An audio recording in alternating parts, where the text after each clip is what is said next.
In 1914, when Europe lit up with war, a lot of Americans treated it the way you treat an argument happening a couple blocks away.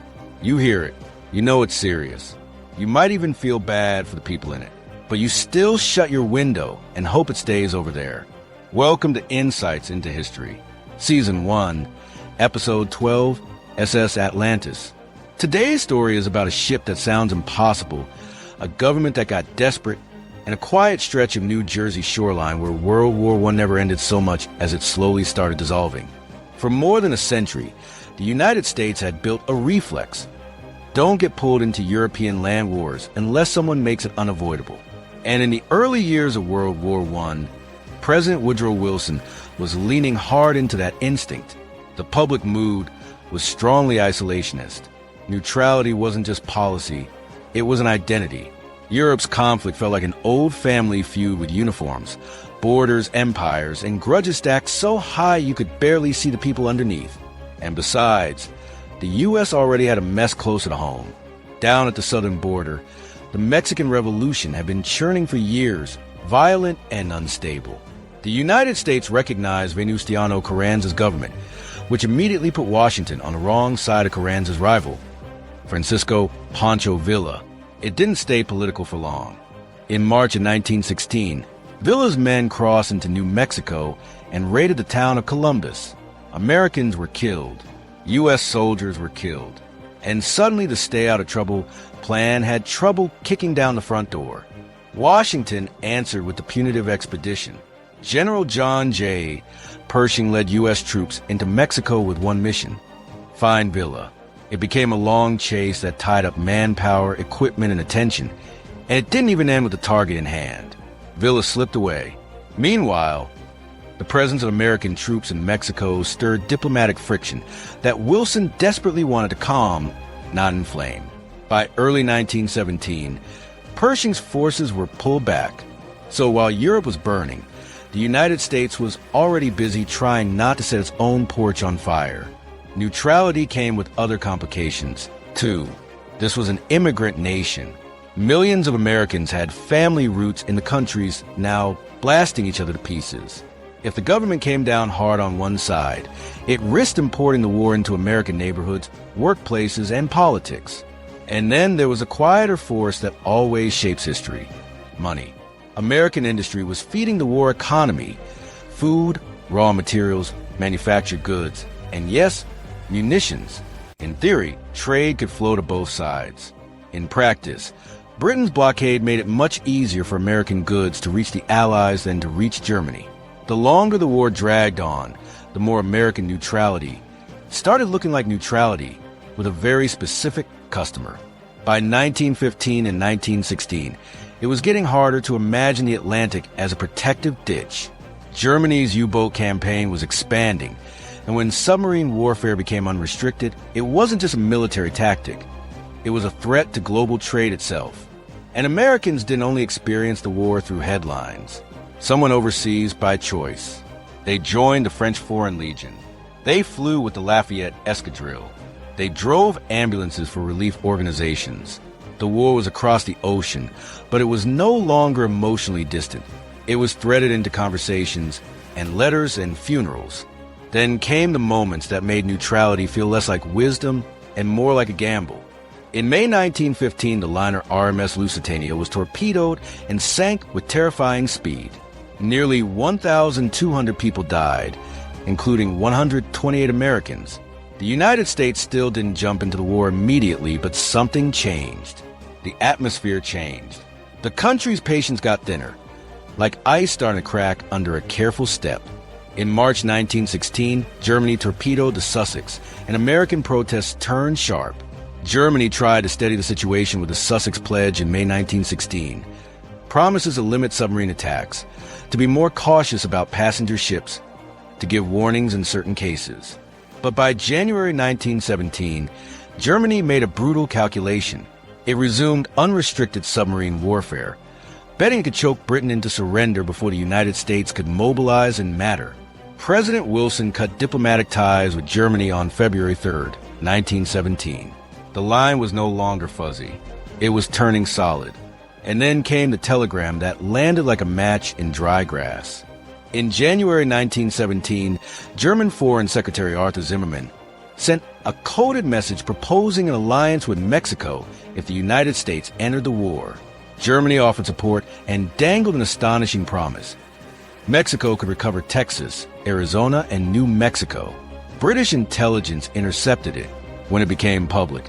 It hit American opinion like a slap. At that point, Wilson's choices narrowed fast. On April 6, 1917, the United States declared war on Germany. Declaring war is a sentence you can write on a page. Fighting one is something else entirely, because the U.S. didn't just need soldiers. It needed to move everything those soldiers required: food, coal, steel, ammunition, medicine. It needed to move them across an ocean that had become a hunting ground. And the Allies had a nightmare on their hands. Ships were being sunk faster than they could be replaced. Without ships, armies don't move. Factories run short. Alliances start to wobble. The war could be won or lost in the space between the dock and the horizon. So the United States did what it often does when it finally commits. It tried to build its way out of the problem. 10 days after the declaration of war, on April 16, 1917, the U.S. Shipping Board created the United States Shipping Board Emergency Fleet Corporation, the EFC. Its job was simple to describe and hard to execute: acquire ships and build merchant tonnage at a scale that matched a world war. And in July 1917, Wilson gave the EFC sweeping emergency authority by executive order. Powers connected to emergency funding and requisitioning. In everyday terms, that meant the government wasn't requesting. It was taking charge. It needed ships, and it needed them now. There was only one problem with that plan. Steel was scarce. Shipyards were packed. Labor was stretched thin. Every familiar path to building ships was clogged with demand.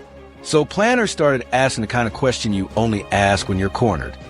If we can't get enough steel, what else can we build ships out of? It was one answer. But another answer sounded, at first, like a joke. Concrete. Yes, concrete.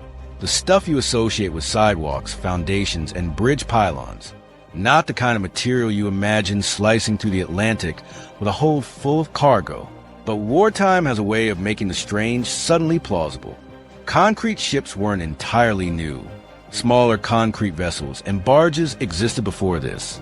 The key was reinforced concrete, often called ferro cement in that era, where concrete is formed around steel reinforcement.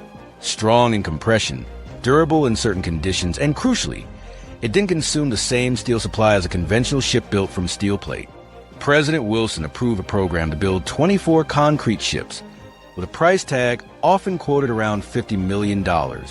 In the end, only 12 were completed. Even on paper, there was a trade-off.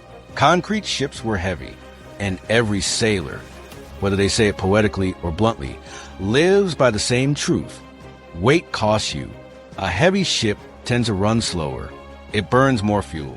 It carries less cargo relative to its size. These weren't sleek speedsters. They were floating work gear, practical, stubborn, and never going to win a beauty contest.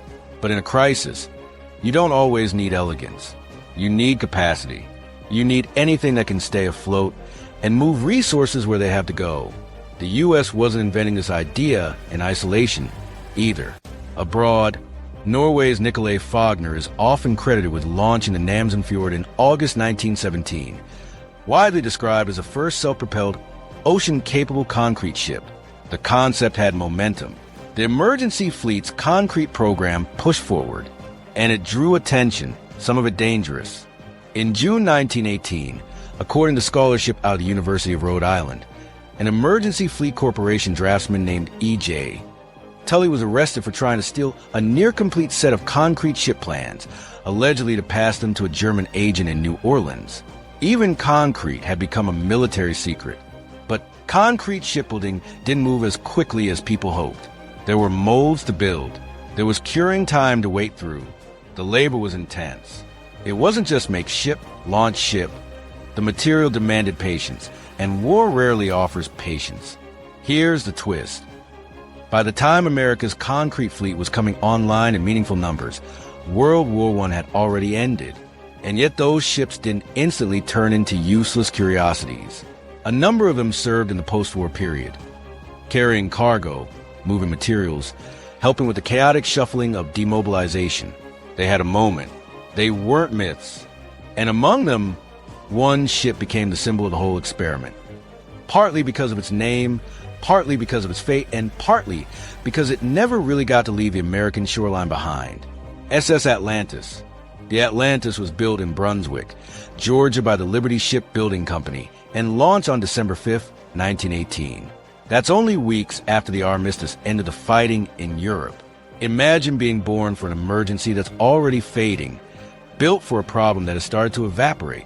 She was a concrete cargo ship about 250 feet long, constructed around steel reinforcement, heavy in a way that made speed feel like something you negotiated for rather than something you naturally had. But she worked. She moved cargo. She proved the concept could survive real water and real schedules. Still, when steel returned and shipbuilding normalized, the economics got harsh. Slower, less efficient ships with higher fuel costs didn't have much of a future in a market that could once again choose faster, lighter steel vessels. The Atlantis had a short working life. By around 1920, she was laid up, basically waiting for someone to decide what to do with her. That usually means scrap. But you can't exactly scrap a concrete ship the way you scrap steel, which is how the Atlantis ended up starring in a plan that feels both clever and wildly optimistic. A developer named Jesse Rosenfeld had an idea for the Delaware Bay. Create a dock for a ferry route connecting Cape May, New Jersey with Delaware. And his shortcut was this: buy concrete ships cheaply, position them, and sink them in place to make a ready-made pier. On the surface, it's brilliant. You're turning surplus into infrastructure. You're recycling before recycling is fashionable. You're using a ship's own mass as an advantage. But the plan depended on one thing, one simple requirement that the ocean loves to mock. The ship had to stay where you put it. In June 1926, the Atlantis was being positioned near what we now call Sunset Beach in Cape May Point. And as if the story needed a villain, a storm showed up at exactly the wrong time. The Atlantis broke free from her moorings and ran aground about 150 feet offshore. There was a caretaker aboard. And yes, because history can't resist a detail that makes everything feel more human, the caretaker had a cat with him. During the storm, the caretaker signaled distress. A local worker named Joe trolley rode out and managed to rescue both the man and the cat. The ship, though, wasn't coming with them. For weeks, people worked to refloat the Atlantis. They tried, they failed, and eventually the situation moved from accident to permanent feature. The Atlantis became what she still is today, a concrete wreck with the tide constantly trying to finish the job the storm started. Now, concrete doesn't rot the way wood does, and it doesn't rust the way steel does. But that doesn't mean it lasts forever, especially not in a surf zone. Waves slam into it again and again. Salt water finds every tiny crack. The concrete can spall and degrade. The reinforcing steel inside it can corrode, and as that steel expands, it can force the surrounding concrete apart like a slow-motion wedge. Over decades, the Atlantis has broken down, splitting into major sections. What you can see offshore has changed year after year. The outline shifts, the structure lowers, pieces vanish. It's not like watching a shipwreck sit in place, frozen, preserved, waiting for tourists. It's more like watching a ship slowly melt out of reality. And that's such a strange ending for a vessel. Most ships, if they're remembered at all, are remembered with ceremonies and plaques and speeches. Maybe a last voyage, maybe a name on a wall. The Atlantis got New Jersey surf and a long, wet goodbye. But here's the part that turns wreckage into history. Even as the ship fell apart, it became a landmark, a local icon, an accidental monument to a wartime experiment that sounds fictional until you see it with your own eyes. People still come to Sunset Beach to look at it, to photograph it. On calm days, some paddle out closer. And almost everyone has the same reaction the first time they hear the story. Wait, that ship is made of concrete? If you walk that beach, you know there's another draw, too. The Cape May diamonds, those little quartz pebbles polished smooth by the water. catching light in the sand while the broken silhouette of the Atlantis sits offshore like a half-submerged question mark. And that's what makes this more than a quirky tale about a weird shipbuilding choice. The bigger story is about what crisis does to a country's imagination. The United States didn't build concrete ships because they were superior. It built them because the war created a shipping emergency, and steel was scarce, and shipyards were jammed, and submarines were collapsing the math of distance and supply. So the government reached for what it could get, and tried to solve a logistics catastrophe with the materials available at the speed it could manage, under pressure that didn't care whether the plan sounded ridiculous at dinner. Concrete ships were an emergency tool, an imperfect stopgap for an urgent problem. And the Atlantis is the most visible remnant of that solution. A ship that outlived its moment, then outlived what anyone expected from its design, and is now slowly slipping away piece by piece. Which brings us to the real takeaway. We like to think of history as something we can preserve. We put behind glass. We fence it off. We restore it. We label it. We protect it like it's supposed to last. But some artifacts can't be saved in the usual ways. Some of them erode. Some collapse. Some vanish entirely. And that vulnerability is exactly why they matter to record while we still can. Because one day, the Atlantis will be gone. Not with a ceremony. Not with speeches. Just one tide at a time. That's another episode of Insights into History.